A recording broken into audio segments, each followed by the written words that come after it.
Question.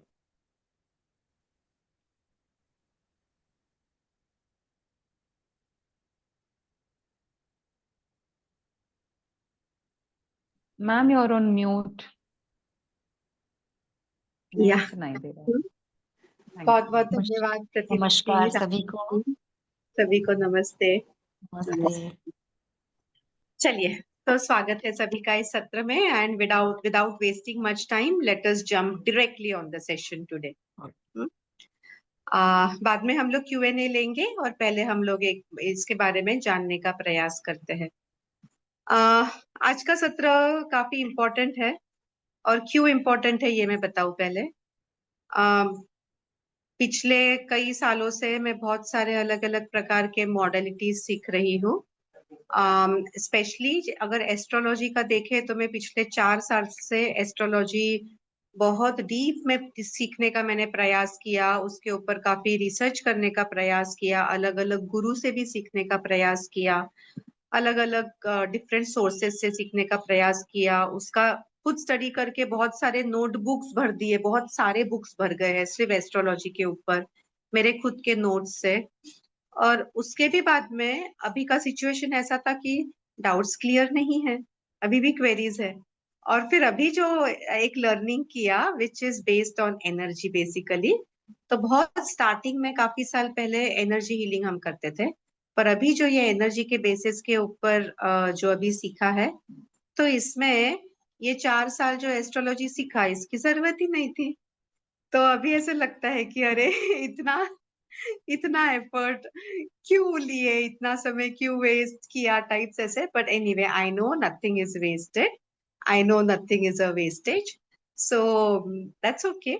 But if I have understood this after doing all this, और अभी ये जो अभी मिला है ये सबसे बेस्ट है, तो इसके अंदर भले ही वास्तुशास्त्र का भी आई मीन मैंने 30 साल पहले आर्किटेक्चर करते वक्त मेरा थीसिस का topic was vastushastra. When I did my B arch उस तब वास्तुशास्त्र था। तब से मैंने कम से कम I don't remember but at least 1 dozen कम से कम मैंने कोर्सेस किए हैं वास्तुशास्त्र के।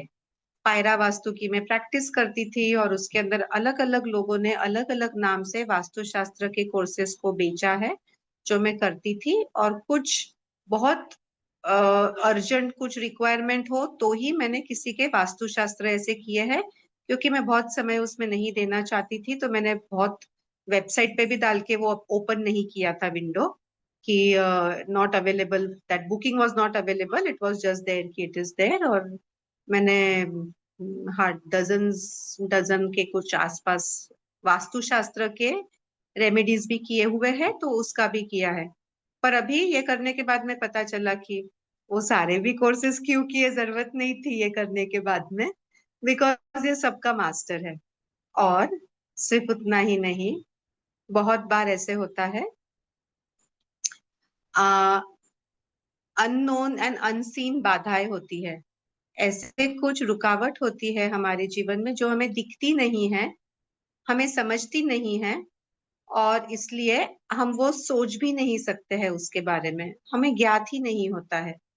अभी जैसे कुछ लोगों ने सुना होगा कि ग्रह दोष होता है, ये फिर भी सुना है, फिर वो ग्रह शांति करते हैं तो हो जाता है। कुछ लोग बोलते हैं काल सर्प दोष है, तो काल सर्प शांति वगैरह करते हैं, काल सर्प दोष का निवारण करते हैं और वो हो जाता है।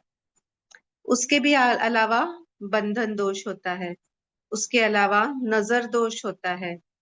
किसी इंसान ने कभी, आजकल वो कलयुग चल रहा है, तांत्रिक विद्याएं बहुत बढ़ गई है, कोई काला जादू जो बोलते हैं, वो बोलने का एक्चुअली परमिशन भी नहीं है, बट दिस सो कॉल्ड उसका उसे बंधन दोष बोल देते हैं, अलग नाम जो भी बोलते हैं उसको, बैड स्पिरिट का दोष जो भी रहता है। अलग अलग भूत प्रेत आत्माएं होती ही है, और वो उनका दोष हो जाता है। कोई नकारात्मक शक्तियां उसका प्रयोग करके उनको किसी के ऊपर हावी कर सकते हैं। अच्छा, अभी ये सारे चीजें हैं ना, ये हम क्यों सुन रहे हैं, क्यों समझ रहे हैं? तो क्योंकि हमारे जीवन में जो भी कठिन परिस्थिति आती है, वो कठिन परिस्थिति आपका फिजिकल प्रॉब्लम हो सकता है, जैसे कोई डिजीज हो, कोई मेंटल प्रॉब्लम हो सकता है, जैसे स्ट्रेस है, टेंशन है, इंसोम्निया यानी नींद नहीं आ रही है, या डिप्रेशन है, कभी सिजोफ्रेनिया है, एल्जाइमर है, सब मेंटल रिलेटेड इश्यूज हो जाते हैं। इसके अलावा रिलेशनशिप प्रॉब्लम्स भी होते हैं। बहुत बार आप लोगों को ये सुन के शायद आश्चर्य हो सकता है, रिलेशनशिप क्रिएट किए जाते हैं तीसरे इंसान के कारण। यानी हस्बैंड एंड वाइफ के रिलेशन बहुत अच्छे थे, पर किसी इंसान से वो देखा नहीं गया और उसने बंधन दोष या कुछ अलग प्रकार का कुछ डार्क एनर्जीज का इस्तेमाल करके इसको, जो तामसिक विद्याएं रहती है जिसके अंदर स्तंभन यानी रोक देना, क्या रोकना, तो अच्छी रिलेशनशिप को रोकना भी हो जाता है। कुछ भी चीज, प्रेगनेंसी को रोकना भी हो जाता है। ऐसे क्रिया करते हैं। या वशीकरण, जैसे अगर एक इंसान को एक लड़की बहुत पसंद है और वो उसको नहीं कोई दाना नहीं डाल रही है, तो वशीकरण करेंगे, तो वशीकरण से वो जो लड़की है वो ये लड़के का पूरा सुनने के लिए बाध्य ही हो जाएगी। तो ये वशीकरण भी अलग अलग रिलेशनशिप्स में भी होते हैं। ऐसे प्रकार के इसमें अलग अलग विद्याएं होते हैं। It is good we don't talk about it more, but ये सब क्रिएट किए जा सकते हैं। हमको क्यों इसके बारे में सुनना है, तो सिर्फ इसलिए अवेयर होना है कि हम लोग इससे बचे रहे। हमको ये करना तो नहीं है किसी पे, क्योंकि जो इंसान ये करेगा ना, वो बाद में पछताएगा। अभी उसका स्वार्थी भाव जो है ना, उसका ईगो अहंकार वो पूरा कर रहा है इसके जरिए, कि उसको जो चीज चाहिए, उसका डिजायर है, वो ले पा रहा है इसके कारण। पर बाद में he will have to pay much more. हम लोग जब शरीर छोड़ देते हैं और मे बी दूसरा जन्म होता है, और या तो फिर हम लोग यमदूत के सामने बैठते हैं, तो यमराज का जो भी हिसाब किताब होता है, तो ये सब चीज खुलते हैं और ये भुगतना पड़ता है। तो इसमें जाना तो नहीं है, पर हमने इससे बचना जरूर है, क्योंकि खुद का रक्षा करना ये हमारा धर्म है।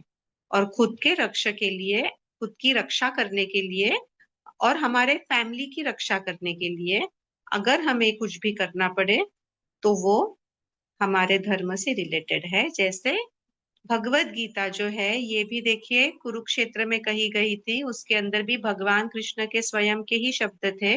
जब अर्जुन ने उनका गांडीव नीचे रख दिया था, क्योंकि उन्हें उनके बंधु को और उनके पितामह को और गुरु को नहीं मारना था, तब क्या बताया कृष्ण भगवान ने कि तू तेरा धर्म कर। तेरा धर्म करना जो है वो इम्पोर्टेंट है, so don't focus only on doing your धर्म।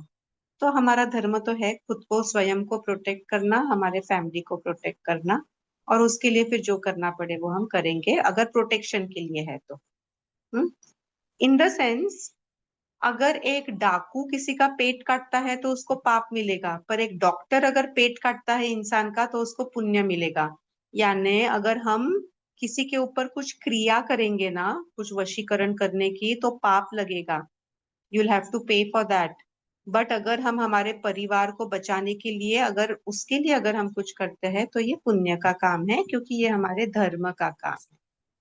सो अभी तो मैं यहाँ पे आश्रम में हूँ, यहाँ पे जूनागढ़ में। पर हमने कुछ समय पहले उसका वीडियो क्रांति ने मुझे आज ही जस्ट भेजा था।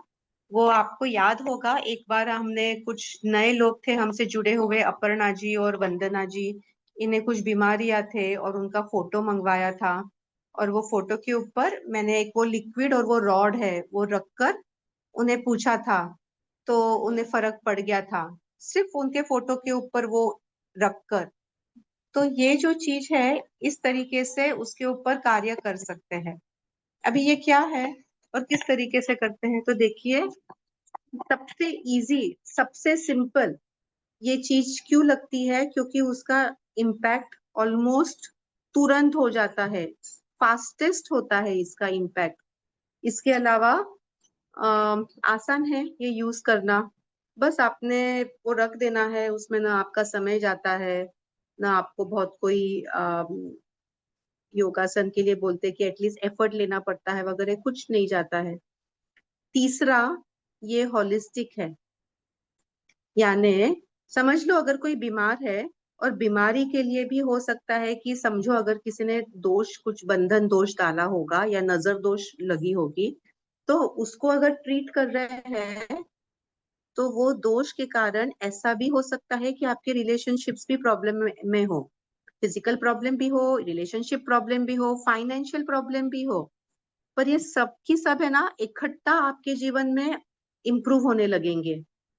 क्यों? तो क्योंकि everything was related to that दोष, बंधन दोष फॉर एग्जांपल बोल रही हूँ, ऐसे अलग अलग प्रकार के बहुत सारे दोष होते हैं। तो ये जो दोष होते हैं, ये सब चीज हम लोग ये इस एनर्जी के माध्यम से हम लोग ये पता करते हैं।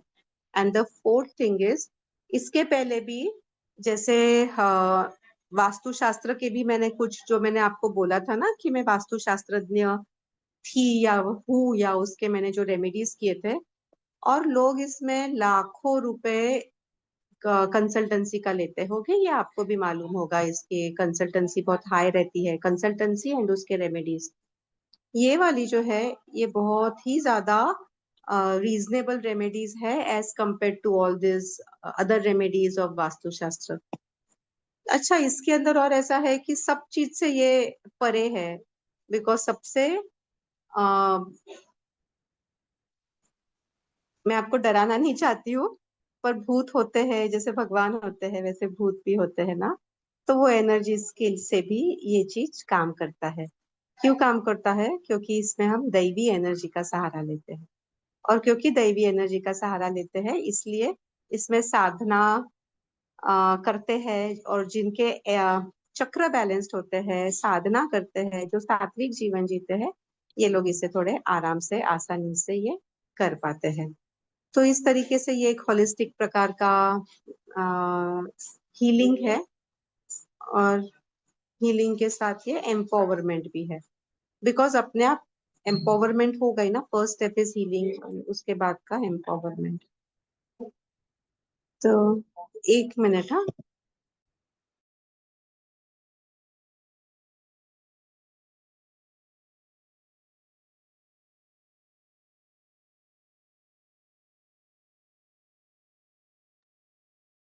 Okay, so we can take some question answers. We have around 15-20 minutes.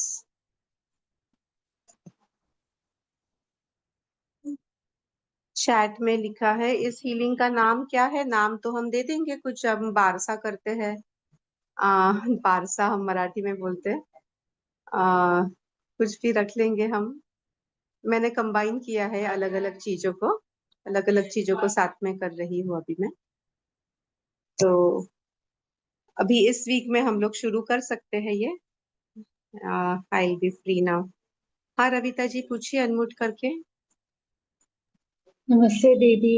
दीदी, आई हैव एक्सपीरियंस। आज मैं ध्यान कर रही थी, और ध्यान में जैसे मैं देवी का करती हूँ तो आया कि आप शिव जी का करो, and I did see black energy, negative energy, I don't know what it was, पर क्लियर आया कि you protect your granddaughter and your daughter. दोबारा बताइए, आवाज कट। मैंने बोला कि while today while I was meditating, मैं देवी का करती हूँ तो जैसे आ जाए कि आप शिव जी का करो, तो I was listening to the chant, I'm not going into the process क्या था, and it said that there was a black energy, मतलब मैंने जब उसको decode किया it was a negative energy, and बोलते you please pray to protect your granddaughter and daughter. Okay, so these things are there. आपको मैं एक example बता रही थी, तो सुनिए एक और एग्जांपल, उसके जरिए आपको ये चीज समझेगा और पता चलेगा। तो अभी 7 बजे की हमारी मीटिंग थी, तो तब मैंने बताया था कि एक गुरुजी है, ये भटमुड़े काका जो है एक नासिक में, ये 20 साल से भी ज्यादा सेवा दे रहे हैं लोगों को। और ये सेवा यानी क्या है? तो ये सिद्धि प्राप्ति है इन्हें, आंखें बंद करते बराबर इन्हें बहुत सारे जो पास्ट भी दिखता है, फ्यूचर भी दिखता है, वो हर प्रकार के जो भी प्रॉब्लम्स होते हैं, समस्या होते हैं, उसके वो सॉल्यूशन देते हैं, लोगों को सेवा भाव से देते हैं। तो बहुत रोज रोज 20 साल से कर रहे हैं एंड हंड्रेड्स ऑफ लोगों को रोज देते हैं। तो एक बार मैंने जो नए लोग यहाँ पे हैं उनके लिए रिपीट करती हूँ 1 मिनट में। मैं जब एक बार गई थी उनके पास में, तो मेरे सामने जो महिला थी वो बोल रही थी कि सारे की सारे हमारे ज्वेलरी थे वो हमने इकट्ठा एक पोटली में रखे थे और अभी नहीं मिल रहे हैं, घर पे कोई नहीं आया है। तो गुरुजी ने आंखें बंद किए और मेरे सामने घटित हुई हुई सिचुएशन आपको बता रही हूँ। 1-2 सेकंड के अंदर आंखें खोल के उन्होंने बताया कि किचन में आपका जो पीछे कड़प्पा है उसके ऊपर वो जो तपेला रहता है उसके नीचे वो पोटली आपने रखी हुई है। वो जो थी वहां पे माता जी, उन्होंने फोन किया घर पे, उनके बेटी को बोला देखने के लिए, उसने देखा और उसको वो मिल गई। अभी ये सब चीजें किस तरीके से काम करती है। वहीं पे वो औरत तो रोने लगी, इनके पैरों में गिर गई। वो बताते वक्त भी रो रही थी बिकॉज उनका पूरा पूंजी उसके अंदर था। तो वैसे ही एक और जो किस्सा है ये मैंने बताया था अभी शाम को, अभी दूसरा किस्सा सुनिए। बहुत इनसे क्या देश विदेश अमेरिका के लोग भी आते हैं इनके लिए, इनसे सलाह मशवरा लेने के लिए। एक बाहर की कहीं तो ऐसी एक लेडी आई थी उनके बेटे के साथ, और बेटा थोड़ा ठीक नहीं था, उसे उसकी भी तबीयत खराब हुई थी। तो ये बेटी ने, ये जो औरत आई थी, इन्होंने बहुत कुछ अपनी जो समस्या है, बहुत सारी समस्या अलग अलग लेवल की बताई गुरुजी को। और उन्होंने ऐसे आंखें बंद करी और आंखें खोल के बोला स्वाति कौन है। तो ये ऐसे एकदम दचकाई और फिर बोली कोई नहीं है स्वाति। फिर गुरुजी ने वापस से आंखें बंद करी। और ये किस्सा ना, नॉर्मली वो गुरुजी 2-3 मिनट ऐसे सबको देते हैं और वो हल हो जाता है। ये लेडी का किस्सा आधा घंटे तक चल रहा था। और वहां पे हम लोग जो भी 50-60-70 लोग बैठे थे ना, सब पिन ड्रॉप साइलेंट में थे और ऐसे यू नो सबका ध्यान यहाँ पे था। सब लोग ये अनुभव कर रहे थे बिकॉज उस वक्त गुरुजी वो प्रेत आत्मा से बात कर रहे थे। और जब उन्होंने बोला कि स्वाति कोई नहीं है, तो आंखें बंद की गुरुजी ने। फिर उन्होंने बोला कि स्वाति तो तुम्हारे भाभी का नाम है। तो फिर वो लेडी बोली कि हाँ भाभी तो थी स्वाति नाम की, पर वो अभी नहीं है, वो अभी तो जिंदा नहीं है ऐसे। फिर वो गुरुजी ने बोला कि हाँ वो जिंदा नहीं है, और ये सब जो समस्या है तुम्हारे जीवन में जो आ रही है, ये उसके कारण ही आ रही है। और वो उसका ये कहना है कि उसने जो आत्महत्या की वो तुम्हारे कारण की, और इसलिए अभी वो तुम्हें और तुम्हारे बेटे को नहीं छोड़ेगी। फिर वो बता रहे थे कि वो किसी हाईवे के ऊपर उनका बेटा चला रहा था 2 व्हीलर, और वहीं पे वो स्किट हुआ। ऐसे उसके बेटे ने बोला, उठने में वो गुरुजी ने बोला, अभी ये मेरे आंखों के सामने की बात बता रही हूँ, और यहाँ पे देखो गीता है मेरे सामने। ये भगवत गीता के हाथ पर मैं हाथ रख के कसम खाती हूँ कि मैं सच कह रही हूँ। हाँ, तो you can believe that also. तो उन्होंने तब कहा कि हाँ, तो तेरी ऑन दी स्पॉट जो मोटरसाइकिल है वो 2 बार चक्कर खाई, उसके बाद में तू 2 बार वैली के अंदर गिरा, 2 बार कोलांटी उड़ी, यानी 2 बार ऐसे पूरा रोटेट होके फिर तू लैंड हुआ, बराबर ना। And that boy was shocked कि गुरुजी को कैसे मालूम। पहली बार वो बाहर कहीं देश से इनको पहली बार मिलने आए थे और गुरुजी ने कैसे सब बता दिया।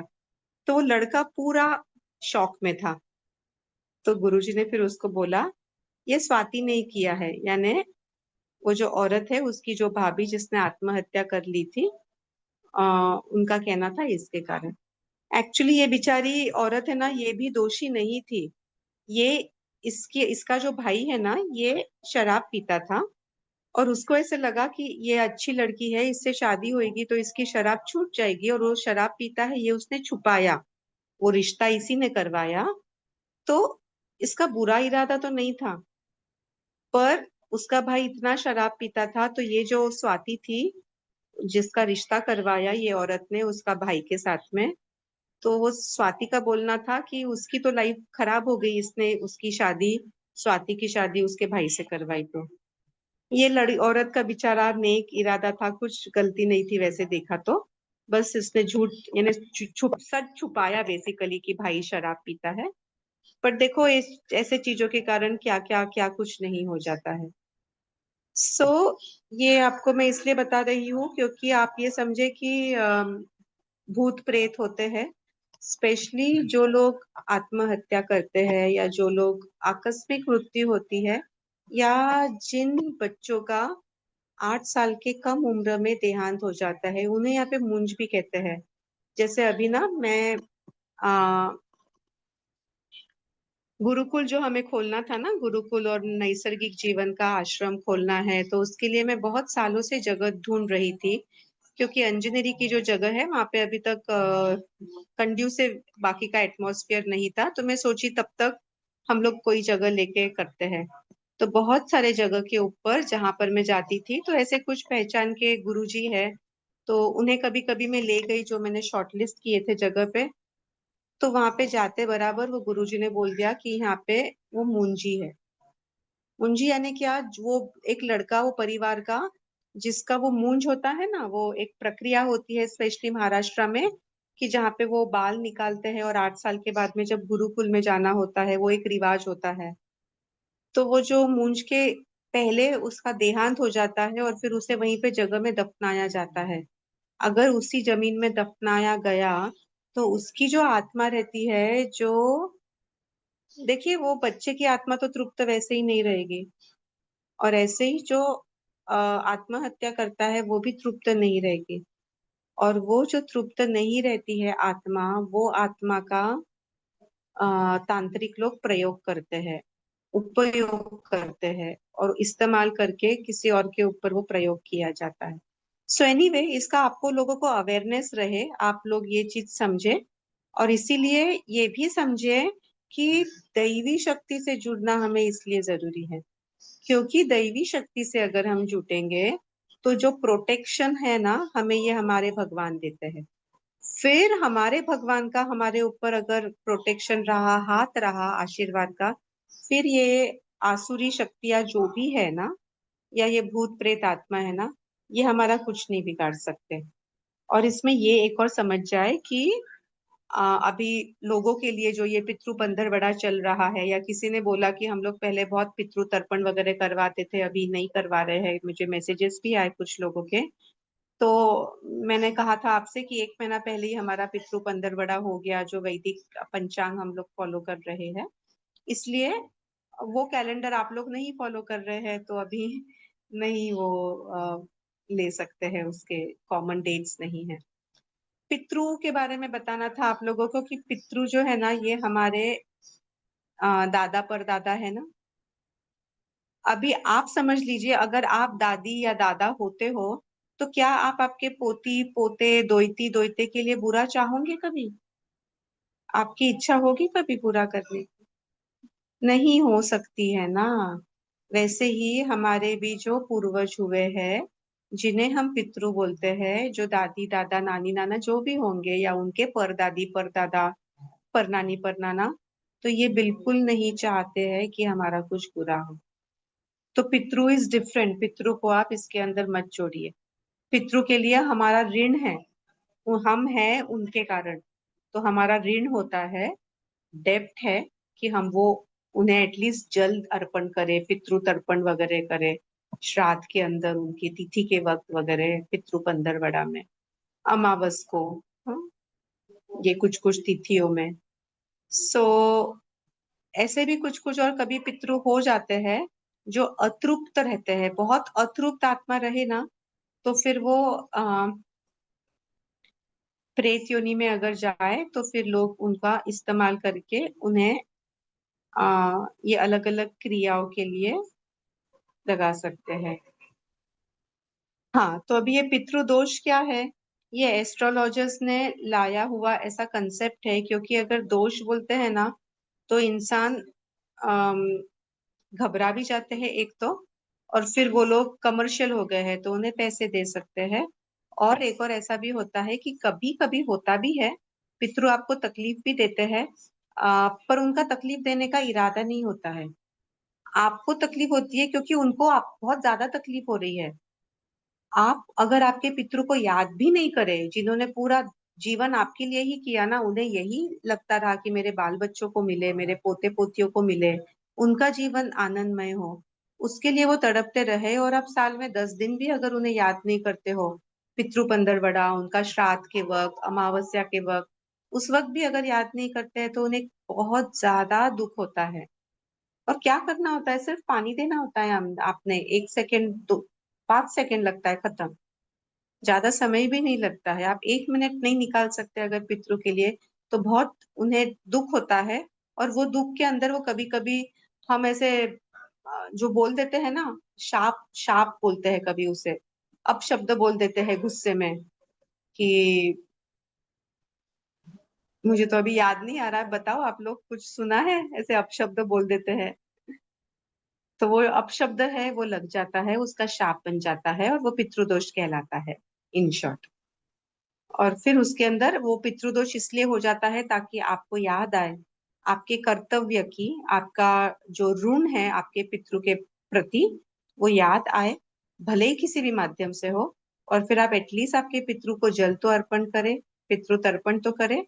और मेरा कल का अनुभव है, कल मैं यहाँ से 60 किलोमीटर्स पर सोमनाथ है। कल सुबह 5 बजे हम लोग निकल गए थे, सोमनाथ गए। सुबह हम लोग 6:30 बजे सोमनाथ पहुंच गए थे। तो सोमनाथ में वहां पे एक संगम है, एक तो पुराना सोमनाथ, नया सोमनाथ, दो मंदिर है। और फिर त्रिवेणी संगम है, 3 नदियों का संगम है, और ये संगम समुद्र के साथ में है। तो ये जो 3 नदियों का संगम है, तो वहां पे पितृ तर्पण की विधियां होती है। और वो पितृ तर्पण की विधि के वहां पे मैं अटेंड कर रही थी वो विधियां।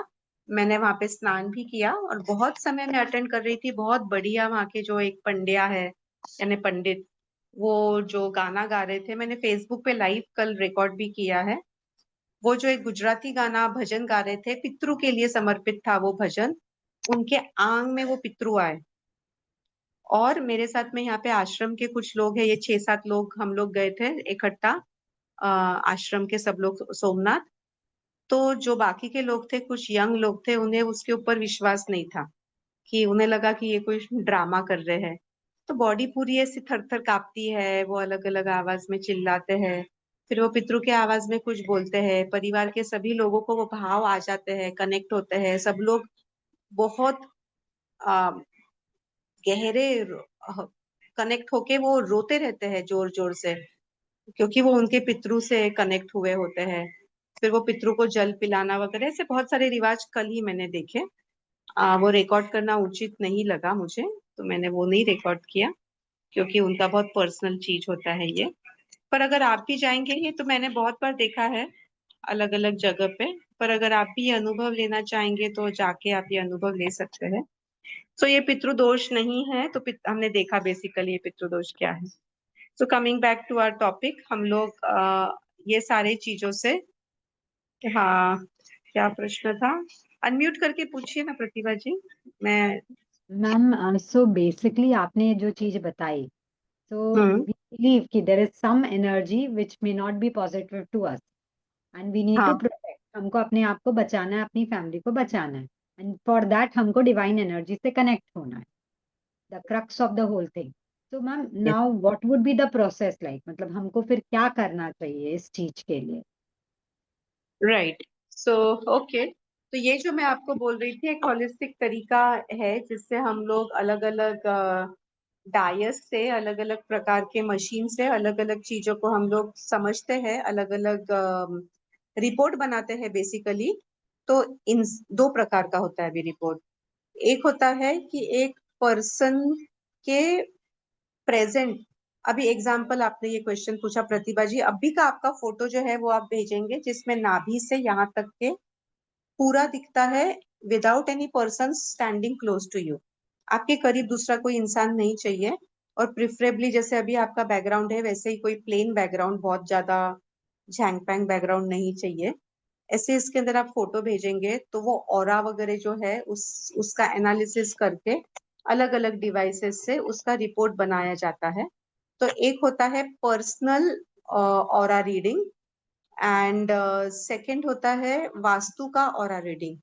तो वास्तु का उसके लिए सबसे पहले तो एक आपको प्लान बनाना होता है, अगर आपके पास में नहीं है तो। अगर आपके पास में है प्लान तो उसके ऊपर भी बेसिकली वो चक्र इंस्टॉल करके आप, आजकल ये ड्राफ्ट्समैन काफी रीजनेबल इसमें कर देते हैं, क्या 1500, 2000, 3000 depending upon your square feet area. तो वो मैप एक बार बना देंगे, तो उसके लिए वो मैप चाहिए होता है। और पर्सनल ऑरा रीडिंग के लिए आपका फोटो चाहिए होता है विद दिस प्लेन बैकग्राउंड। तो उसका रिपोर्ट बनाते हैं, और वो रिपोर्ट पे से फिर पता चलता है कि कौन सा दोष है और कौन सा दोष नहीं है। अच्छा, this is the first step of making the report. Two things, one is the personal level and second is the house का। हाउस का इतना इम्पोर्टेंट पता है क्यों है? क्योंकि हम 50% of our life we are in the house, है ना। 8 घंटे तो हम सोते हैं, 3-4 घंटे कम से कम हमारा खाना पीना नहाना धोना ये सब चलता है वहां पे, कम से कम। जो बाहर जॉब करता है वो भी, और औरतों का तो कभी कभी 24 घंटे वहां पे जाता है। तो वो एनर्जी जो आती है आपको आपके वास्तु के कारण, तो दैट एक्ट्स लाइक अ यंत्र। यंत्र, मंत्र, तंत्र, that is all that is there. और जो हाउस है, आपका हाउस एक यंत्र है जिसकी एनर्जी आपके ऊपर प्रभाव डाल रही है। तो आप कुछ नहीं जब कर रहे होते हैं, घर में रहते हैं, तब भी वो घर की ऊर्जा आप पर प्रभाव डालती है। तो कल्पना करिए, अगर आपने आपके घर को वास्तु के सानिध्य में, वास्तु के प्रिंसिपल्स को फॉलो करते हुए अगर बना लिया, तो आप कुछ ना करो तो भी वो पॉजिटिव एनर्जीज का इफेक्ट है ये आपके ऊपर अपने आप होते रहेगा, कुछ नहीं करके भी। अभी सिंपल है, अगर आप बीमार हो ना, आपके घर का नॉर्थ ईस्ट सेक्शन में कुछ तो दोष होगा। बट अभी ये सब चीज समझने के लिए आपको आपका घर का नकाशा और उसके ऊपर वो मैप करके एक ड्राफ्ट्समैन से वो लेना होगा, and then we can do the analysis. So इसलिए वास्तु का भी इम्पोर्टेंट होता है। बहुत बार ऐसे भी होता है कि वास्तु के नीचे, यानी आपके घर के नीचे डिस्टरबेंसेस होते हैं अर्थ के लेयर्स में, और उसका प्रभाव आप पर पड़ता है। जैसे आपने देखा होगा, जब आप ट्रैवलिंग करते हैं तो कुछ पॉइंट्स होते हैं जहां एक्सीडेंट्स होते हैं, और जरूरी नहीं है कि वो बहुत क्रिटिकल टर्न है।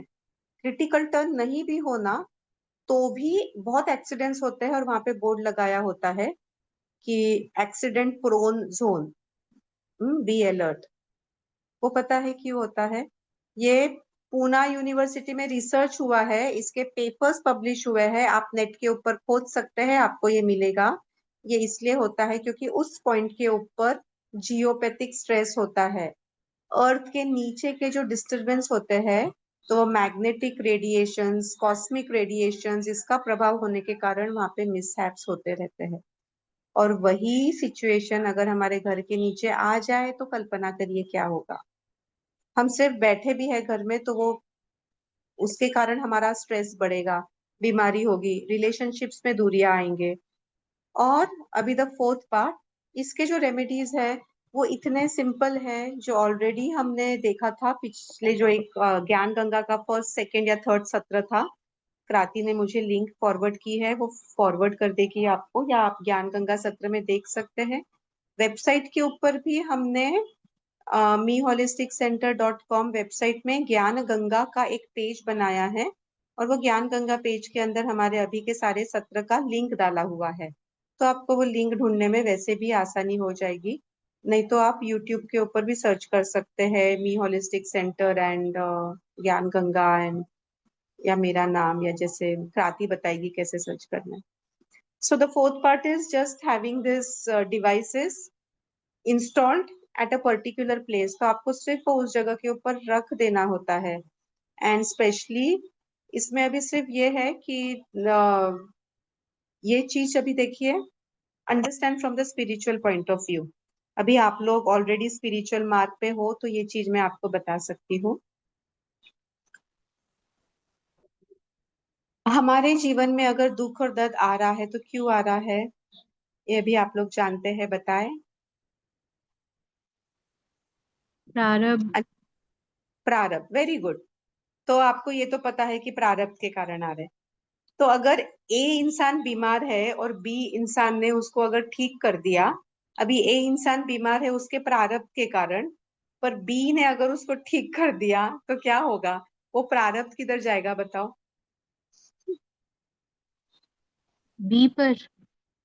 यस, सिंपल है ना। एक गेम होता था काटा काटी। तो वो ऐसा होता है कि अगर ए बी को पकड़ रहा है, एक डेनर है और एक रनर है, अगर वो जो डेनर है वो बी रनर को पकड़ रहा है और बीच में से उन दोनों के बीच में से किसी ने रास्ता काट लिया, तो जिसने रास्ता काटा उसको फिर वो डेनर को पकड़ना होता है। सो वेरी नाइस एग्जाम्पल कि वो बी के प्रारब्ध है, ए बी को पकड़ रहा है, तो बीच में से अगर किसी ने रास्ता काट दिया तो उसको फिर उसको ये प्रारब्ध लग जाएंगे और उसको काटना पड़ेगा। तो इसके लिए एक जो जो गुरु से मिलता है ये चीजें, तो गुरु बताते हैं स्पेशली टू टेक केयर कि you have to do the साधना and you have to make sure there is energy exchange.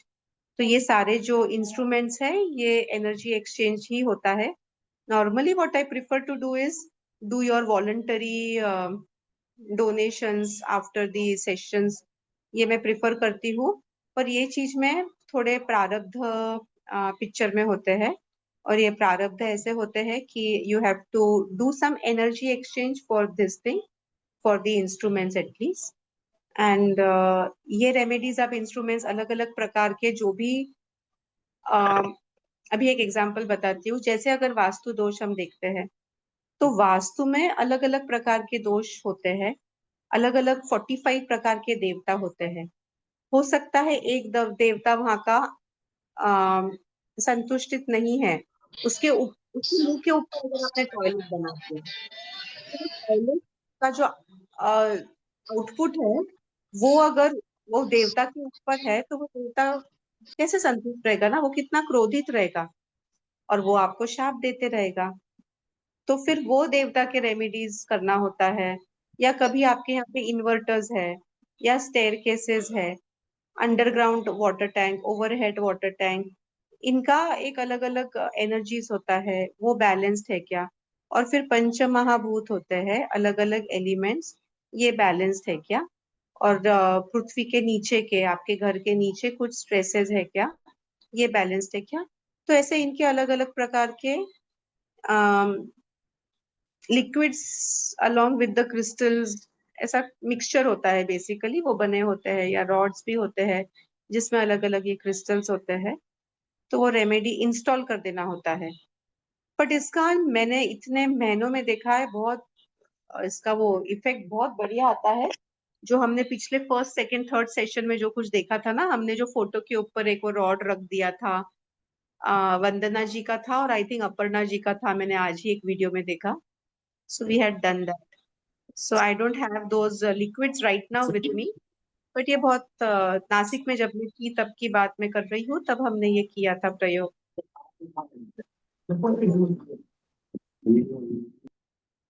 Okay, सो मैं अभी मोबाइल पर हूँ, मैं चैट बॉक्स नहीं देख पा रही हूँ, तो आप लोग अनम्यूट करके एक एक करके क्वेश्चन पूछिए। We have 5 minutes 10 minutes more. Ma'am, I just wanted to know, these are all instruments or something, right? Which we need to get it first आपसे inquiry करा के and then we can do that. But as a lay person, हम अभी से क्या start कर सकते हैं? Rather, कल से हम क्या start कर सकते हैं? Can we do something on our own? और till analysis, मतलब it is not necessary कि कुछ problem हो, just for protection sake, I'm asking. देखिए प्रतिभा जी, सबसे बेस्ट चीज तो ध्यान होती है, जो आप कर रहे हो, रोज ध्यान कर रहे हो। ऐसा एडवाइस्ड होता है कि आप सुबह और शाम 2 वक्त तो भी ध्यान करिए, और कम से कम आपका जो उम्र है उतने मिनट करिए। 50 साल की उम्र है तो 50 मिनट सुबह शाम ध्यान करना है, ये चीज आप करिए। ऐसे ना बहुत सारे सिंपल सिंपल रेमेडीज है, हमने पहले भी बात किए थे। एग्जाम्पल देखते हैं, ये करना कठिन है पर आप समझने के लिए आप समझ पाओगे ये। जैसे एकत्व में जब हम आ जाते हैं, वननेस में आ जाते हैं, तब आपके जो भी प्रारब्ध होते हैं सारे कट जाते हैं, खत्म हो जाते हैं। सिंपल है इसको समझना। जब हम वननेस में आ जाते हैं ना, अभी वननेस यानी क्या है? वननेस यानी तू मैं नहीं है ना, वहां पे कोई तू है ही नहीं। तो अगर किसी और से हमें कुछ अगर प्रारब्ध हो, पर अगर हम अभी तू मैं नहीं है, हम वननेस में है, तो कहाँ रहा प्रारब्ध? रहा ही नहीं।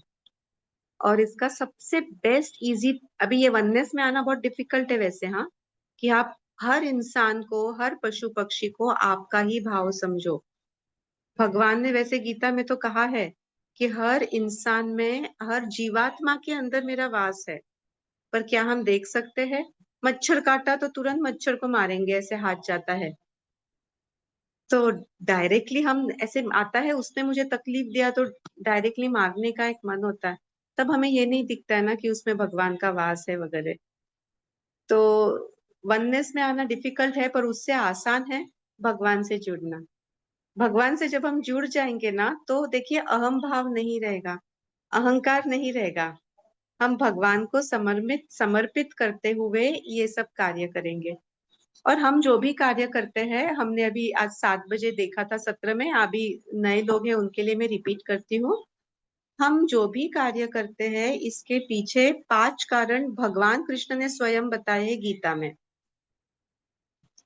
18वें अध्याय का ये 14वां नंबर का श्लोक है। 13वें अध्याय में भगवान ने कहा है कि ये following 5 reasons are there behind every action of yours, यानी आप जो भी कर्म कर रहे हैं उसके पीछे ये 5 कारण है। क्या?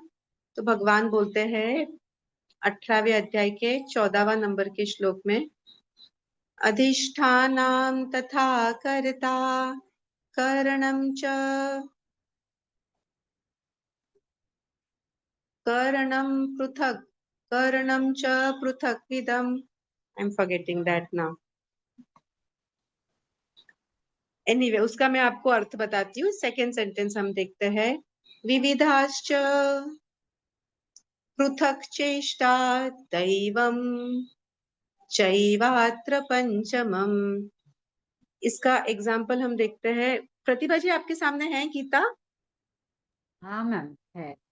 वो फर्स्ट अधिष्ठानां तथा 14th नंबर ना मैम, अधिष्ठानां तथा कर्ता का कारणं च पृथक विधम। हाँ वही सेम है, तो right, I was okay, thank you.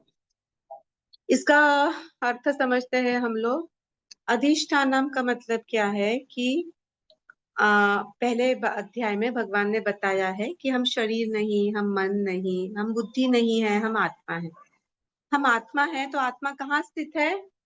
शरीर में स्थित है। तो यहाँ पे अधिष्ठान नाम का अर्थ हुआ है शरीर। तथा यानी और, कर्ता यानी जो कर रहा है वो, ये आत्मा जो है वो, यानी शरीर और आत्मा। फिर उसके बाद में बोलते हैं करणम च पृथक विदम। पृथक विदम यानी अलग अलग कार्य। कौन कर रहा है? इंद्रिय करवा रहे हैं। 5 कर्मेंद्रिय और 5 ज्ञानेंद्रिय। तो ये 10 इंद्रिय, यानी इन शॉर्ट इंद्रिय, ये भी रिस्पॉन्सिबल है हमारे कार्य के लिए। पहला हो गया, रिपीट करते हैं, पहला हो गया शरीर, दूसरा हो गया कर्ता, तीसरा हो गया इंद्रिय। फिर सेकेंड लाइन में क्या बोलते हैं भगवान? विविधाश्च पृथक चेष्टा। विविधाश्च पृथक का मतलब क्या है कि अलग अलग प्रकार के चेष्टा, यानी पुरुषार्थ आपके, यानी एफर्ट्स, आप जो भी प्रयत्न कर रहे हैं वो, आपके प्रयत्न के बिना कुछ नहीं होने वाला, आपके एफर्ट्स इंपॉर्टेंट है। तो चौथा हो गया आपके एफर्ट्स। और 5वां भगवान ने बोला है दैवम चैवात्र पंचमम। दैवम यानी ये भी जो दैवी शक्ति है, उसके बिना कुछ नहीं हो सकता है। आपको लगता है आप बहुत कुछ कर रहे हो, आप नहीं कुछ कर सकते हो अकेले। हाँ, आत्मा अकेले कुछ नहीं कर सकती है। अभी हमने देखा कि हमारे पितृ है, या जो प्रेत योनि में है, भूत योनि में है, वो आत्मा है, पर वो शरीर के बिना कुछ नहीं कर सकती है। आपको ये 5 चीज साथ में चाहिए। एक बार रिपीट कर लीजिए, पहला है शरीर, दूसरा है आत्मा, तीसरा है इंद्रिय, चौथा है आपके एफर्ट्स। एक आलसी आदमी सोया है तो भी कुछ नहीं होगा। हाँ, आपके एफर्ट्स। और पांचवा है भगवान के आशीर्वाद, भगवान की कृपा, दैवी शक्ति, यही हमें करवाती है। और जब हम इससे जुड़ जाएंगे ना, तो हमें पता चलेगा कि वो हम अकेले कुछ कर ही नहीं सकते, हम अकेले है ही नहीं, और हमारा अहम भाव नहीं आएगा। अहंकार जो होता है वो चला जाए तो भी बहुत बड़ी बात है। तो ये चीज आप कर सकते हैं प्रतिभा जी, आपने जो पूछा, तो इसके ऊपर ध्यान दे। और जितना आप ज्ञान अर्जित करेंगे ना, ये ज्ञान से अपने आप आपको ये सब चीज इसी में ले जाएगा। ज्यादा अवेयरनेस में आएंगे, ज्यादा अहंकार चला जाएगा, ज्यादा भगवान से जुड़ जाएंगे। कोई भी मार्ग ले लीजिए, कर्म योगी बन जाइए, भक्ति योगी बन जाइए, ज्ञान योगी बन जाइए, राज योगी बन जाइए। बस एनर्जी बढ़ाते रहिए। Be in the present, be in the now. Don't go behind the बहानाज एंड रीजंस। उसका आलसीपन मत करिए, आलसीपना का बहाना मत दीजिए। एफर्ट्स जरूरी है, एफर्ट्स लीजिए। शशि जी है क्या आज? शशि जी नहीं आए। अच्छा, तो एफर्ट्स लीजिए एंड या things you can accomplish. So you can start doing all this things from now. आप इसमें आ गए ना, तो आपको कोई भी भूत प्रेत योनि भी आपका कुछ खराबा नहीं कर सकती है। अगर कोई कोशिश भी करे आपके ऊपर कुछ बंधन दोष लाने की, कुछ नहीं हो सकता है, क्योंकि दैवी प्रोटेक्शन में आप हो ना, वो सबसे बड़ा संरक्षण कवच है। मैम एक छोटी सी चीज शेयर करना चाहूंगी, लाइक मॉर्निंग मेडिटेशन या योगा के लिए we plan to get up. तो जिस दिन मैं ऐसा सोचती हूँ ना कि हाँ कल तो मैं उठूंगी, पक्का उठूंगी and I will do the thing, उस दिन पक्का I am late. And that day I thought कि यार मैं तो हमेशा उठती हूँ, ऐसा क्यों हुआ? मतलब द डे आई थिंक कि मैं उठूंगी, मैं करूंगी ना, then I am zero. And when I say देखो भगवान आप उठा देना मेरे को टाइम पे, and I am on time. मतलब this is very very fact thing. मतलब आप अगर आप खुद के आप में करोगे ना, yes I am the doer, तो you are zero, that is for sure. Lovely. तो इनफैक्ट सबको हम ये बता दें कि सुबह हम लोग 4:20 पे रोज योगासन लेते हैं। Pratibha ji is the most sincere person in all of this. Vidya ji, Pratibha ji, Kumar ji, Premlata ji, Pritpal ji has joined now again. In between, she had vanished. She's reappeared now again. तो उसके बाद में 5 बजे ध्यान लेते हैं, एंड उसमें भी प्रतिभा जी जो शेयर कर रही है, तो कबीर का दोहा याद आ गया कि जब मैं था तो हरि नहीं, जब हरि है तो मैं नहीं। तो बहुत बड़ी बात प्रतिभा जी ने छोटे शब्दों में ये अनुभव में शेयर की है। Thank you so much for sharing. Lovely. पिछले मैम 2 महीने में ये, अभी महीने से ज्यादा हो गया, मैं इधर आश्रम में रह रही हूँ अलग अलग। अभी गिरनार के पास हूँ, इस धन्वंतरी आश्रम में। तो यही लोग चला रहे हैं सब सुबह का ध्यान और योगासन।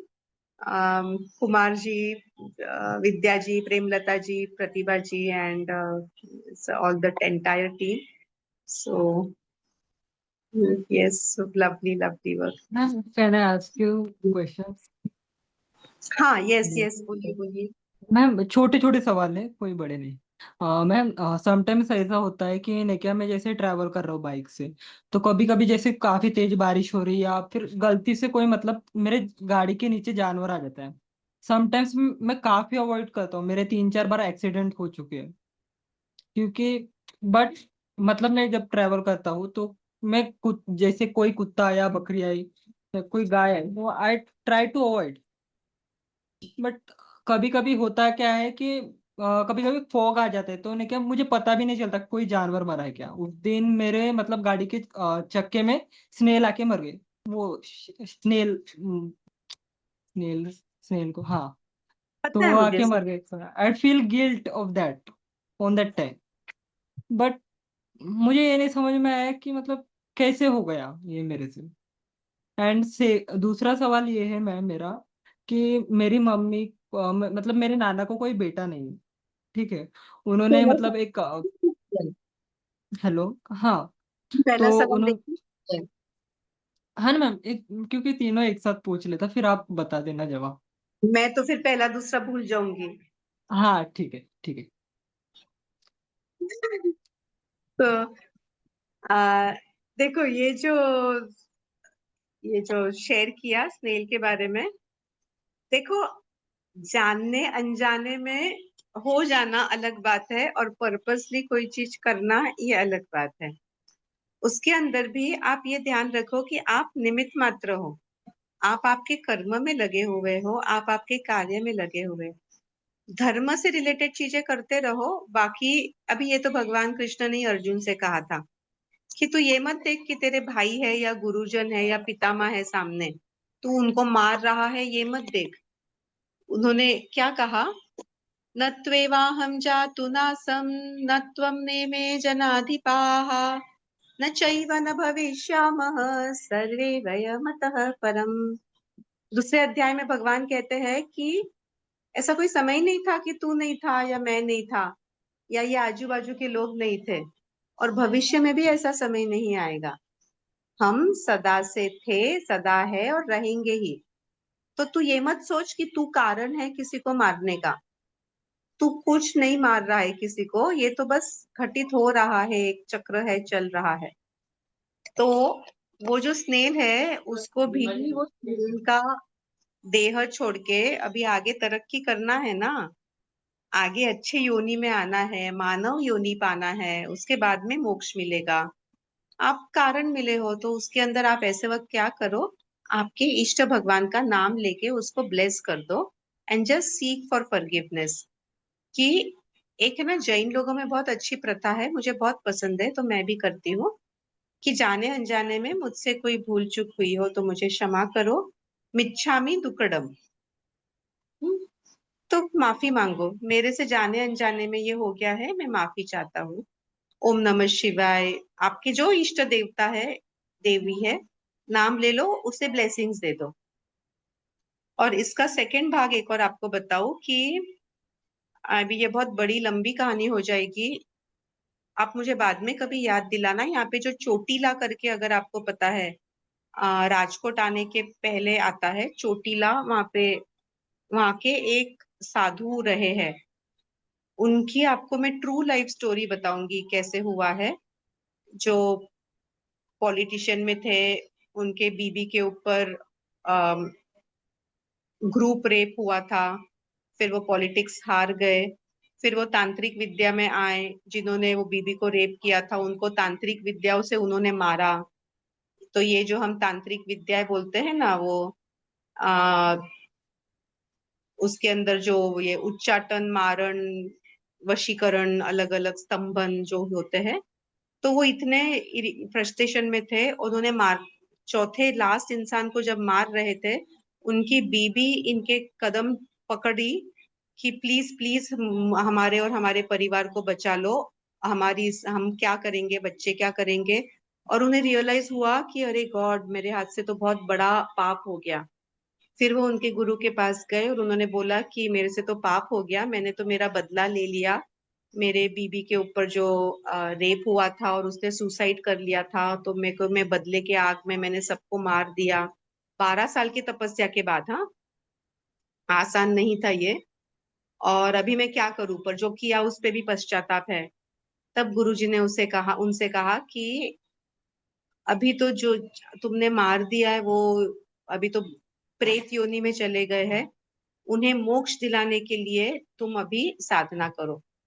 अगले 12 साल उन्होंने उनके मोक्ष के लिए प्रार्थना की और उन्हें मोक्ष दिलाया। तो सिंपल टू पुट इट, और उनका फिर यहाँ पे आश्रम था, चोटीला में आश्रम है यानी। तो बहुत ये सिद्ध प्राप्ति के लोग होते हैं अलग अलग। इन शॉर्ट आप क्या कर सकते हो, आपके अगर ऐसा कुछ होता है, आप उसे आशीर्वाद दो और माफी मांग लो।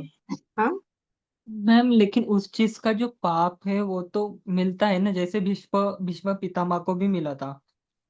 उनके रथ के सामने वो कहीं तो भी जा रहे थे, तो उनके सामने कोई तो भी जानवर आया। तो उन्होंने उस जानवर को पेड़ के ऊपर मतलब रखा। तो उस पेड़ से ने क्या अचानक कांटे आए और वो जानवर मर गया। ठीक है। एंड उसका जो उनको कर्म का फल मिला वो उनको मिला रणभूमि में। वो बा मतलब तीरों पर सो गए थे वो। तीरों की शैया उनकी थी इसकी, इसीलिए आपने फॉरगिवनेस के लिए प्रे करना है। देखो एक सिंपल सी बात समझो अभी अभिषेक, मैं आपको 2 एग्जाम्पल बताती हूँ। हाँ, अभी इसमें से आप चूज करो। एक जगह पे है रावण, जिन्होंने राम की पत्नी सीता मैया का अपहरण किया और उसे वहां पे अशोक वाटिका में श्रीलंका में रखा और उनके सेवा में बहुत सारे दासियां रखे। पर रावण ने कभी सीता माता को छुआ तक नहीं, पता है तुम्हें? नहीं, मतलब हाँ। हाँ, नहीं। मतलब वो क्या बोलते हैं, सीता माता ने कुछ तो भी श्राप दिया था ना शायद, कि अगर तुम मुझे छुओगे तो तुम जल जाओगे, भस्म हो जाओगे। नहीं, हम्म, ये सीता वो लक्ष्मण रेखा के अंदर थी तब तक, अगर वो अंदर आते लक्ष्मण रेखा में तो वो जल के भस्म हो जाते। तो सीता मैया को ही बाहर बुलाया था उन्हें दान देने के लिए, और बाहर आए तब से एक बार उन्होंने उनका वो हाथ पकड़ा और वो लेके गए, पर बाद में कभी भी उन्हें छुआ तक नहीं उनके। और उन्हें बोला भी, रावण ने सीता माता को बोला कि तुम्हारे इच्छा के खिलाफ मैं तुम्हें छूंगा नहीं, जब तुम मेरे से शादी करने के लिए तैयार होगी तभी मैं तुम्हें छूंगा। तो ये एक तरीके पे एक किस्सा था। अभी दूसरा किस्सा सुनिए। ये आप लोग शायद जानते होंगे, गौतम ऋषि थे, उनकी बीबी थी अहिल्या। और ये गौतम ऋषि ये इंद्र भगवान के गुरु थे, और गुरु की बीबी अहिल्या, इसका इंद्र भगवान ने so called in short rape किया, बलात्कार किया। अभी कल्पना करो कि सिर्फ किसी का बलात्कार नहीं किया, पर गुरु माँ का बलात्कार किया, कल्पना करो। तो इसमें से कौन सा दोष बड़ा है, बताओ मुझे। दूसरा, जो इंद्र जी ने किया, इंद्र भगवान ने, इंद्र देवता ने किया। अच्छा, सिर्फ अभी उतना ही नहीं, तो जब वो गौतम ऋषि वापस आए तो गौतम ऋषि इतने क्रोधित हो गए, और वो भी अहिल्या को उन्होंने शाप दिया, उनके वो कमांडलू में से जल निकाला, उसे शाप करके अभिमंत्रित करके अहिल्या पे रख डाला, और वो अहिल्या वहां पे पत्थर बन गई। और तब उसे कहा था कि जब राम भगवान के चरण तुम्हें लगेंगे तभी तुम वापस से आ यानी ह्यूमन फॉर्म पाओगी, तब तक तुम पत्थर बनी रहोगी। तो वो उसी, और वो उनकी माफी मांग रही थी अहिल्या, पर ये इतने क्रोधित थे। तो कल्पना करो कितना बड़ा क्रोध, यानी कितना प्रकार का ये अन्याय हुआ है। किसका क्रोध, कौन सा सिचुएशन बुरा है ज्यादा, या ज्यादा पाप कौन सा है, रावण का कि इंद्र भगवान का? इंद्र भगवान ने जो किया और साथ में उनके गुरु ने भी जो किया, आई थिंक तो। नहीं, अभी 2 किस्से है, रावण वर्सेस इंद्र भगवान, किसका ज्यादा बड़ा पाप है? इंद्र भगवान ने जो किया। अच्छा, और आज देखो इंद्र भगवान का परिस्थिति क्या है और रावण का परिस्थिति क्या है। आज हम लोग इंद्र भगवान की पूजा करते हैं और रावण को हम जलाते हैं। क्यों ऐसे, बताओ अभिषेक?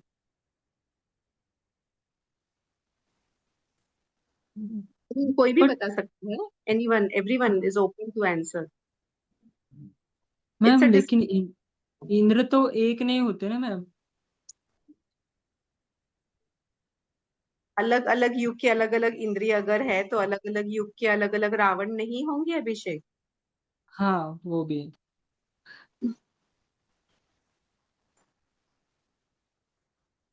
तो उत्तर दो अभी, कोई भी उत्तर दे सकता है, इट्स अ इंटरेक्टिव फोरम।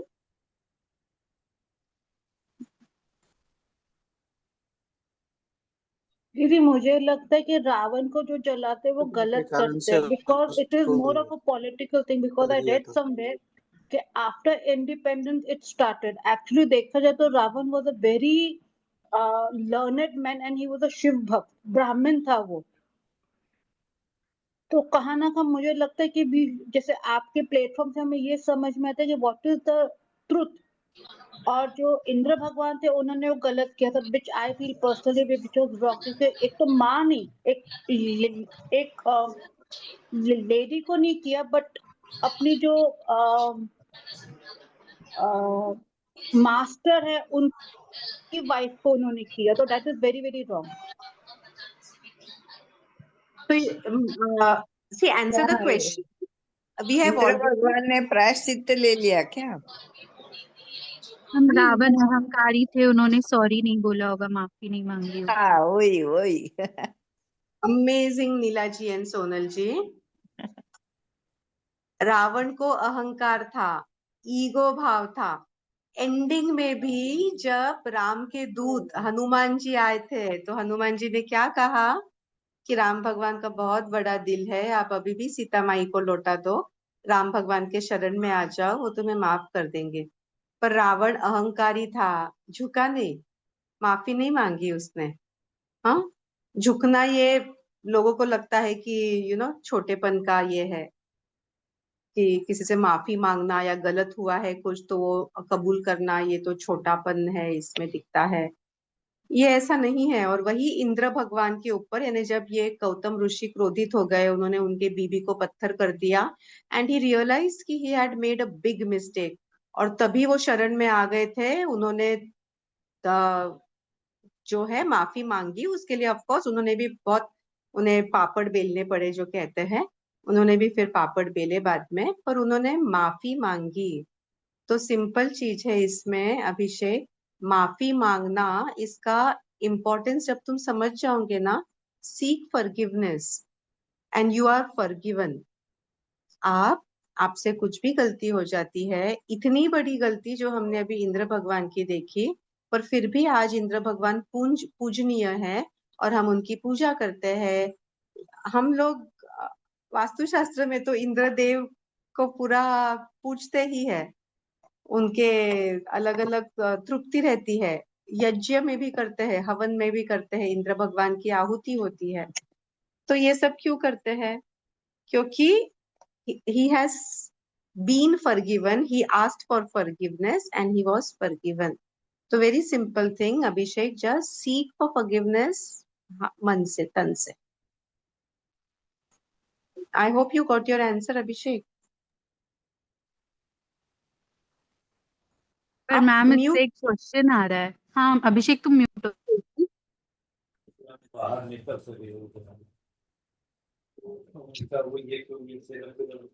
अभिषेक आप म्यूट हो। हेलो। हेलो, तो मेरा सवाल ये है कि मेरे जो नाना थे उनको कोई बेटा नहीं था, उनको दोनों बेटियां थी, मेरी मम्मा और मेरी बड़ी मम्मी। तो अच्छा, अभिषेक बिफोर वी तो गो, आई थिंक ये जो फर्स्ट क्वेश्चन था इस पर ही सोनल को कुछ कहना है। तो हाँ। अगर सोनल, ये पहले वाले क्वेश्चन इससे रिलेटेड ही कुछ कहना है? हाँ मैम। हाँ बताओ। मैम इसमें मतलब इंद्र का, लॉर्ड इंद्र का हमने देखा है कि वो बहुत बार बहुत बड़ी बड़ी गलतियां करी हैं ऐसी उन्होंने, मतलब विमेन के प्रति भी और वैसे भी। तो इससे ये भी तो एक आता है कि हम गलती करें और माफी मांग लें, तो ये तो अच्छी बात नहीं है। मतलब अगर इससे एक लर्निंग ये भी आ रही है कि आराम से गलती करो और बाद में सॉरी बोल दो। एक ही प्रकार की गलती उन्होंने दोहराई नहीं। अब उन्होंने जैसे आप वो अहिल्या बाई वाला बोल रहे हैं, एक दो इंस्टेंसेस और उनके टुवर्ड्स विमेन ही थे। मतलब वो उनको वासना टाइप फीलिंग हो जाती थी। हम्म, तो मतलब लॉर्ड इंद्र के बारे में पढ़ो तो गलतियां गलतियां गलतियां बहुत दिखती हैं। so what is your question? I'm not getting your question. तो क्वेश्चन ये है कि जैसे आप बता रहे कि अगर गलती हो जाए, जैसे गलती से गलती हो जाए, उसकी हमने फॉरगिवनेस ले ली, बट अगर आपका इंटेंशन गलत है तो आप गलती कर रहे हो और उसके बाद सॉरी बोल दे रहे हो। लाइक फॉर एग्जाम्पल बोलते हैं कि पाप करो और गंगा में नहाओ। तो Amazing. A very valid point and very important point which Sonal has raised here. समझा सभी को सोनल ने क्या बोला है? एक बार सोनल सबके लिए क्वेश्चन रिपीट कर दो, तुमने बहुत अच्छा पॉइंट रेज किया है, प्लीज रिपीट इट बेटा। ये कि ऐसे तो हम गलती करेंगे और उसके बाद माफी मांग लेंगे, पाप करेंगे और गंगा में नहा लेंगे, तो क्या वो हमारी गलती खत्म हो जाएगी? हाँ, तो यहाँ पे पहले जब सोनल ने एक और चीज भी कही थी, ये मैं रिपीट करती हूँ, कि एक ऐसा इंसान हो सकता है कि जो बोलेगा, जिसको ये समझ जाएगा कि अच्छा, गंगा में तो स्नान करने के बाद में तो पाप धुल जाते हैं, तो चलो अभी गंगा में स्नान करते। In fact by the way I tell you one more thing, हम लोग अभी जब गए थे ना ये महाकुंभ में, तो वहां पे स्नान किया, और हमारे बाजू के एक लोग है वो बोल रहे थे कि चलो अभी तो स्नान हो गया, अभी अगले कुंभ के पहले हम पाप करने के लिए फ्री है, पाप कर लेंगे वापस वहां पे स्नान कर लेंगे। अगर इंसान इस हेतु से ऑपरेट करेगा, इस हेतु से चलेगा, तो उसकी माफी ग्रांट नहीं होगी, उसे माफी नहीं मिलेगी। अगर अनजाने में गलती होती है उससे, अननोइंगली अगर गलती होती है उससे, और वो माफी याचना करता है, तो वो माफ किया जाएगा। पर जानबूझ के अगर गलती करेगा और जानबूझ के फिर बाद में बोलेगा कि नहीं फिर अभी मैं तो ये कर लेता हूँ, तो फिर वो माफी नहीं होगी। तो देखो इंद्र देव जो है उनका सारे गलतियां सोटू से ये होते क्यों है? बहुत सिंपल, हमारे भगवत गीता में हमें ना सॉल्यूशन मिल जाता है हर चीज का। इसका हम ये श्लोक के माध्यम से समझने का प्रयास करते हैं। ये 63 एंड 64 नंबर का श्लोक, और 62 एंड 63 इसमें से कुछ है। सेकंड अध्याय का ये श्लोक है जिसमें भगवान बोलते हैं, ध्यायतो विषयान् पुंसां संगस्तेषुपजायते, संगात् संजायते कामः, कामात् क्रोधोऽभिजायते, क्रोधात् भवति सम्मोहः, सम्मोहात् स्मृतिविभ्रमः, स्मृतिभ्रंशात् बुद्धिनाशो, बुद्धिनाशात् प्रणश्यति। क्या मतलब हुआ इसका? अभी ये इंद्र भगवान से शुरू किए, देखिए क्या कहाँ क्वेश्चन आया, पर हम अच्छा चलो हम ये कंप्लीट करके समाप्त करेंगे। ध्यायतो विषयान पुंसाम संगस्तेषुपजायते, हमारे ये जो इंद्रिय है, जो विषय है ना, ये विषय से रिलेटेड जो इंद्रिय है, अभी अभी फॉर एग्जाम्पल जो हम इंद्र भगवान की बात कर रहे थे रेप से रिलेटेड, ये कौन से सेंस से रिलेटेड है? अगर हम इंद्रिय की बात करेंगे, सेंसेस की बात करेंगे, तो कौन से सेंस से रिलेटेड है ये बात? मन। काम भावना, मन, शरीर, वासना माइंड। कर्मेंद्रिय। इंद्रिय की बात कर रहे हैं ना हम, तो इंद्रिय कर्मेंद्रिय कौन आइज, से इंद्रिय होते हैं? वस्त से संबंधित। हाँ, तो इंद्रिय कौन से होते हैं?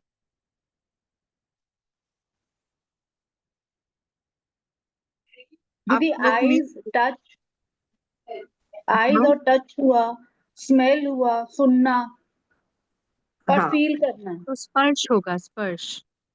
वेरी गुड, बढ़िया, यस सोनल।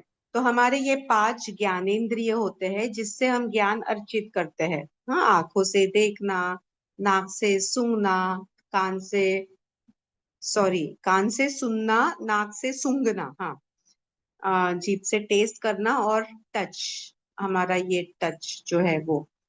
तो ये जो और 5 हमारे कर्मेंद्रिय होते हैं जो कर्म करते हैं। अभी ये जो टच सेंस है ना, इससे the physical sex is related. हाँ, तो ये इंद्रिय के ऊपर जब काबू नहीं होता है तब रेप होता है, किसी से जो बलात्कार होता है। कल्पना करिए कि जो इंसान से रेप हो रहा है वो भी कितना, यानी उसके ऊपर भी कितनी वैसे दया आती है कि उसकी बेचारी की कितनी बुरी हालत होगी कि उसके ऊपर ऐसी नौबत आ गई है कि उसको किसी और के ऊपर ऐसा करना पड़ रहा है। तो ये श्लोक में देखिए भगवान क्या कह रहे हैं, ध्यायत विषयान पुंसम, आपके विषय के ऊपर, आपके इंद्रियों के ऊपर ही जब आपका काबू नहीं रहेगा। अभी इंद्रिय के ऊपर काबू नहीं रहना, यानी हमने तीसरे अध्याय के 42 नंबर के श्लोक में बहुत बार देखा है, शरीर इंद्रिय मन बुद्धि आत्मा, हाँ, इंद्रियाणि पराण्याहुर इंद्रियण्य परम मन मनसस्ते परा बुद्धि यो बुद्धे परतस्तु सः। तो शरीर के ऊपर इंद्रिय है, इंद्रिय के ऊपर मन है, मन के ऊपर बुद्धि, बुद्धि के ऊपर आत्मा है। तो इंद्रिय को कंट्रोल कौन करता है? मन। और मन को कंट्रोल कौन करता है? बुद्धि। तो अगर हम हमारे बुद्धि को बलवान करेंगे तो हम ऑटोमेटिकली, बुद्धि ये सबका बॉस है ना, मन का, इंद्रिय का, शरीर का, तो ये जो बुद्धि है ये सबको काबू कर सकेगी क्योंकि ये मालिक है, ये बुद्धि मालिक है। आत्मा को तो हम कुछ नहीं कर सकते, आत्मा को निकाल देते हैं। तो कमिंग बैक, इंद्रिय के ऊपर हम अभी देख रहे हैं, तो वो इंसान यानी ध्यायतो विषयान पुंसां संगस्तेषु उपजायते संगात संजायते काम। आपके अगर बहुत सारे डिजायर्स रहेंगे और वो डिजायर्स इंद्रिय के ऊपर, यानी डिजायर्स कहाँ पे है? मन के ऊपर है। मन किसका मालिक है? ये इंद्रिय का मालिक है ना। ये पहला शरीर है, ये इंद्रिय है, ये मन है, ये बुद्धि है, ये आत्मा है। आत्मा को निकाल दो, उस पर कुछ नहीं कर सकते। अभी ये जो मन है, मन किसका मालिक है? इंद्रिय, इंद्रिय का, ये वाला। हाँ, इंद्रिय के ऊपर काबू नहीं है, यानी क्या? आपका मन स्ट्रांग नहीं है, यानी मन के अंदर बहुत सारे ऐसे डिजायर्स है, इच्छाएं है। वो जो इच्छाएं है, वो अगर आपको नहीं मिलेंगे, वो तृप्त नहीं होंगे, तो आपके इंद्रिय जो है वो यहाँ वहां भटकेंगे, यहाँ वहां जाएंगे। जो जिसका कारण होता है कि आपको, जो इंद्र भगवान के केस में है वो था। और ये श्लोक के अंदर जो भगवान ने बताया है, वो बताया है कि उसके कारण आपकी, अगर वो पूरे नहीं हुए आपकी डिजायर्स, तो आपको क्रोध आएगा। क्रोध आएगा, फिर क्या होगा? क्रोधात् भवति सम्मोहः। क्रोध आएगा, ये पहले इसमें उन्होंने बताया है। ध्यायतो विषया पुंसां संगस्तेषु उपजायते संगात् संजायते कामः कामात् क्रोधो भी जायते। आपके डिजायर्स अगर पूरे नहीं होंगे तो आपको क्रोध आएगा। क्रोध आएगा तो क्या होएगा? क्रोधात् भवति सम्मोहः। क्रोध के कारण सम्मोह होगा। सम्मोहात् स्मृति विभ्रमः। फिर मेमोरी लॉस हो जाएगा। स्मृति भ्रंशात बुद्धि नाशो। मेमोरी लॉस हो जाएगा तो बुद्धि का नाश हो जाएगा। एंड बुद्धि नाशात प्रणश्यति। फिर आपका अगर बुद्धि का विनाश हो जाएगा तो आपके प्राण जाने में ही जमा है। Anyway, so that forget the Gita portion, and I hope that has answered your question, the earlier question, and we need to call it a day now. We will have the later discussion later on, and that's it for today then. हम ये group open रखेंगे और आपके आज के सत्र से related जो भी क्वेश्चंस रहेंगे आप ग्रुप में पोस्ट कर सकते हैं। अगर कुछ है तो हम ये कल देखने का प्रयास करेंगे। हम अभी प्रार्थना से समाप्ति करें। हाँ, तो प्रतिभा मैम, जी। अभिषेक को कुछ अपनी मम्मी के लिए पूछना था, पितृ का, वो आप लास्ट ले लीजिए। अच्छा, ले लो, बोलो अभिषेक। तो उनको कोई बेटा नहीं था मैम, बट उन्होंने एक मतलब मेरे भाई को नहीं, क्या पोता, मतलब उनके पोते को उन्होंने ये लिया दत्तक। तो वो अभी उनका ये श्राद्ध वाद, मतलब वो उनको मानता नहीं, ठीक है। And he treated them very badly. तो मेरी इच्छा रहती है कि नहीं क्या, जो श्राद्ध रहता है तो नहीं क्या उनके लिए भी हम एक ताट बनाए, तो क्या मेरी मम्मी वो कर सकती है? क्योंकि उन मतलब हो श्राद्ध सकती में है। जो ताट, हाँ, जैसे हम हमारे दादा दादी के लिए ताट बनाते हैं, वैसे ही क्या हम उनके लिए भी कर सकते हैं? आपकी आवाज नहीं आ रही मैम। क्या हेलो। बनाते क्या बनाते हैं वो मैं समझी नहीं। श्राद्ध में ताट बनाते हैं ना, मतलब अलग से खाना ताट, खाना खाना देने खाना, का पूरा हाँ खाना। ताट वाढायचं, जेवणाचं ताट वेगळं. हाँ, अच्छा मत जेवणाचे ताट। अच्छा, हा, ठीक आहे। जसं आम्ही आपल्या आजोबाला देतो, तर तसंच आम्ही तसं नानाला पण देऊ शकतो का, आम्ही असं विचारतोय. हो, कारण द्यायलाच हवं आहे। द्यायचंच असतं, द्यायलाच हवं आहे। देना ही चाहिए, देना दे सकते हैं और औरतें भी कर सकते हैं। पर एक्चुअली पितृ तर्पण, पितृ बंधरवड़ा पिछले महीने ही था। तो, तो नाही, आता इसलिए श्राद्ध येणार आहे ना या रविवारी श्राद्ध येणार आहे ना, म्हणून. चलिए, ठीक है, थैंक ठीक यू. है, चलिए, ओके। या तो जैसे हम पिछले बार देख रहे थे, तो वैदिक पंचांग के हिसाब से जो एक महीना अगर हम वो देखते हैं एक्चुअल सिचुएशंस, तो वो एक महीने पहले ही हो गया है। तो रमेश काका है हमारे साथ में। रमेश काका, नमस्कार।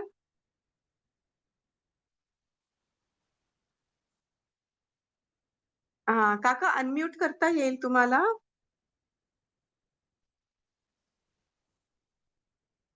शक्य आहे का बोलणं आता? तुम्ही स्क्रीनवर जर क्लिक केलं काका, एकदा क्लिक करा आणि मग खालती तुम्हाला लेफ्ट साइडला मूड केलं. हाँ, नमस्ते नमस्ते रमेश नमस्ते. काका. तर रमेश काका के बारे में मैं थोड़ा मालूमात दूं कि वैदिक पंचांग के बारे में हमने बात की थी. तो रमेश काका और लोकेश आचार्य जी, इन्होंने इसके ऊपर बहुत सालों से 25 साल का रिसर्च और बहुत काम करके ये वैदिक पंचांग बनाया है. काका के सामने मैं क्या बोलूं, अभी काका है तो काका ही आपको बताएंगे. तो एक सत्र हम ये रख सकते हैं जिसमें आप लोग समझे कि किस तरीके से ये ग्रहमान वगैरह है. तो मैं काका आपको दरखास्त करती हूँ, आप थोड़ा सा लोगों को बताएं. मैं थोड़ा एक आश्रम में हूँ, मैं जरा म्यूट हो जाती हूँ. आपण समजते रमेश काका मी नाही आहे. अच्छा, रमेश जोशी काका तुम्ही नव्हे का? नाही, मी रमेश झंवर आहे फ्रॉम मालेगाव. अच्छा अच्छा, ओ ओके, सॉरी, माझा मिसअंडरस्टँडिंग झालं. ठीक आहे, okay, okay. Sorry sorry, okay. Ramesh काका, सॉरी, ठीक है. तो एनीवे, मैं उनको एक्चुअली मिली नहीं हूँ, हम लोग रोज हमेशा फोन पे ही बात करते हैं. सो वो भी सत्र अटेंड करते रहते हैं बीच बीच में. हम वो रखेंगे कभी तो सत्र, विल टॉक ऑन दैट. तो प्रतिभा जी, आप प्लीज प्रार्थना ले लेंगे और समाप्ति करें. प्रार्थना मुद्रा, प्रार्थना भाव, कृतज्ञ भाव. ओम का उच्चारण. ओम. सर्वे भवन्तु सुखिनः, सर्वे सन्तु निरामयाः, सर्वे भद्राणि पश्यन्तु, मा कश्चित् दुःखभाग् भवेत्. ॐ शान्ति शान्ति शान्ति. हरि ओम. अंगूठे को आज्ञा चक्र पे लगाएं, हाथों को आंखों पे मसलें और हाथ का दर्शन.